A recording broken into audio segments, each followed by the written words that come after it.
Hi! In this video, I'll show you how to add, edit, and delete referrals. Go to Open Dental, click on Lists, and the Go to Referrals. Now click on Add button to add the referral. Click No, enter last and first name. Make sure to tick Not Person checkbox at the top right and Preferred Referral checkbox at last fourth row. Hit Save then. I'm adding one more referral similarly. Now you can log into Patient Xpress dashboard to check. Click on Time Slot, New Patient. Check in How did you hear about us? The 2 referrals are added. Now, I'll search for the added referrals, double-click to edit, make the changes, then hit Save.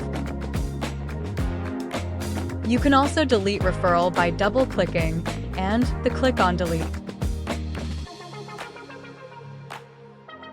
Again, go to Patient Xpress dashboard to check if you can see the edited referral and the deleted one. You can see now the edited referral in the list. Thanks for watching.